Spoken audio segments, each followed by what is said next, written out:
about inflation and Ukraine again because I think that's probably the most pertinent topic on everyone's mind.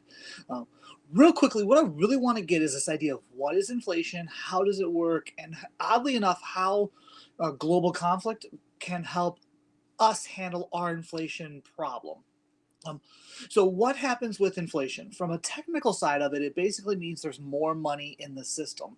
So the way to think of it, and I wanted to have a balloon here, and I didn't go get one, so I don't. But think of it as blowing up a balloon. As more air goes into the balloon, you're inflating the balloon.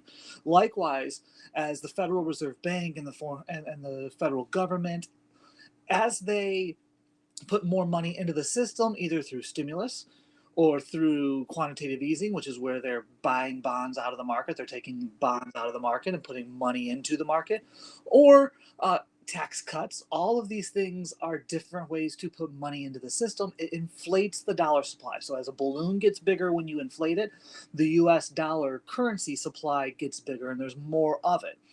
Now, as you blow up a balloon, if it pops, if it gets too big, it pops. Same thing with dollars. If the U.S. currency gets too big and there's too much of it, then our currency will pop, and it'll become worthless. And that's hyperinflation. That's the type of things we've seen in Zimbabwe, where one day your $100 bill becomes a $1 million bill because they just want to add zeros to the end of it because it's worthless now. And we're not quite to that point, but 7% is a pretty high hurdle for inflation. So as there becomes more money, the reason your dollar goes down in value isn't just because there's more money, but because people want the money less. As there's more of it out there to use, people want it less. Think of it this way. If you're used to your checking account being at $2,000 after all your bills are paid, then you end up the month at $3,000, you're probably going to think, you know what, let's go out to dinner instead of staying home and cooking. Likewise, if there's more money in the system as a whole, people don't want to handle it and have it as a whole. And no one decides one day, you know what, I don't want money anymore. They think, I have a lot, let's use it and let's invest it. So people take that money, they put it into things like Bitcoin, they put it into things like the stock market, they buy bigger houses, they buy new cars because they have more money, right? So what happens when you have so much money that you just don't want to hold it anymore is the price of everything else goes up. Now, I have extra money, you have extra money, your neighbors have extra money, the whole globe ends up having extra money.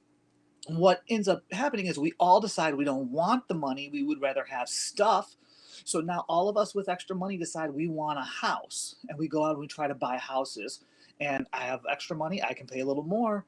You have extra money, you can pay a little more. Next thing you know, the value of that house goes up.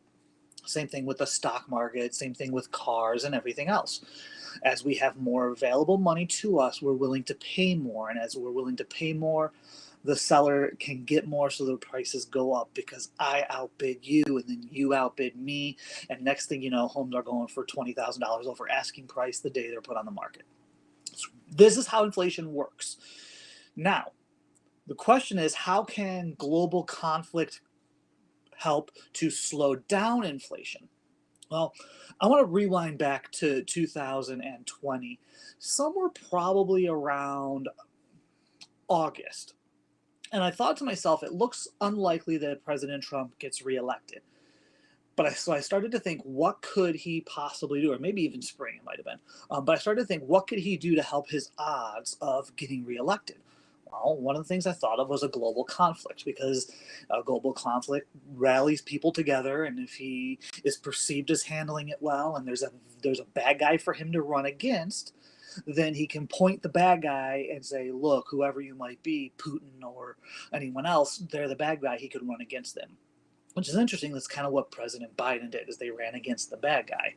Now, I thought a global crisis could occur for the sake of helping a president get reelected. It could also sometimes occur for the sake of helping an economy. Now, I'm by no means saying that what's happening in Ukraine was orchestrated to help our economy, but there are some potential positive effects to that, and only America would receive those positive effects. It's not something that other countries would receive. It's something that we would receive because we have a global currency that everyone is using. So here's how that works. Well, if this lingers on, what you're seeing right now continues for a period of weeks or even months, then there is a flight to safety. And we're seeing it with the Russian currency. The Russian currency has dropped dramatically. The ruble is down dramatically over the last week. People don't want it because there's risk. Their concern is that Russia is not strong enough to have a prolonged war, so they don't want the exposure to the risk of something that could happen to them. Now, the this means that people who are selling Russian currency are going to want to put it somewhere. If this prolongs and goes for a long time, they're going to want to put it somewhere stable. Well, historically, there's nowhere more stable to put your money than the US dollar. Now, what this means is we have this inflated currency that nobody wants to hold because there's just too much of it, but everyone still likes.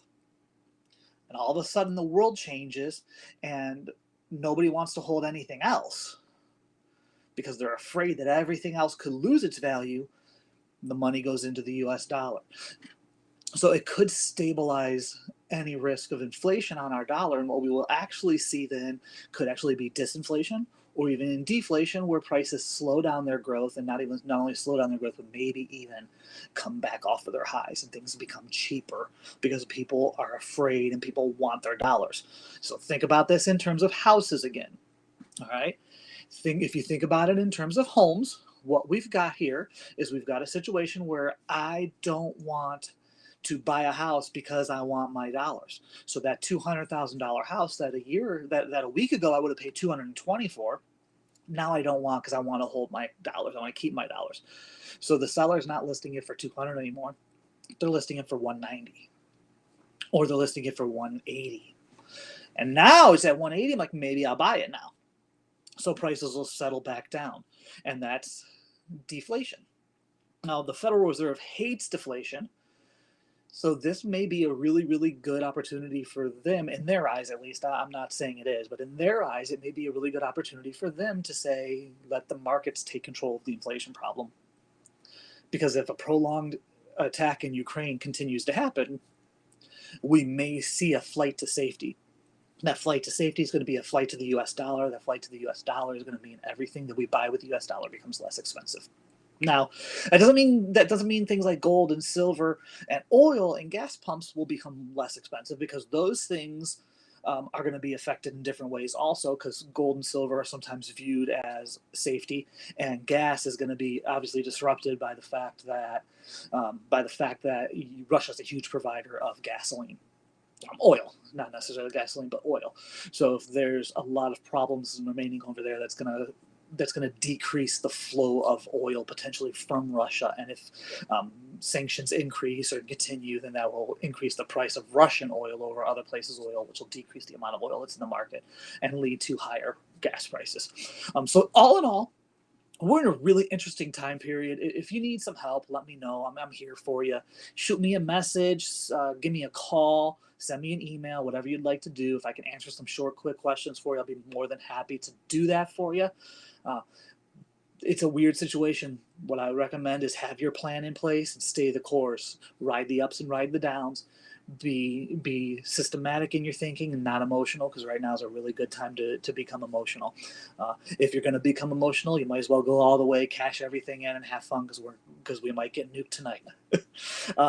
Just kidding. So if you need anything, let me know. Be happy to help you out. If you liked this, hit the like button, share if you know anyone who you think could be interested in hearing about this. Other than that, enjoy your Tuesday afternoon.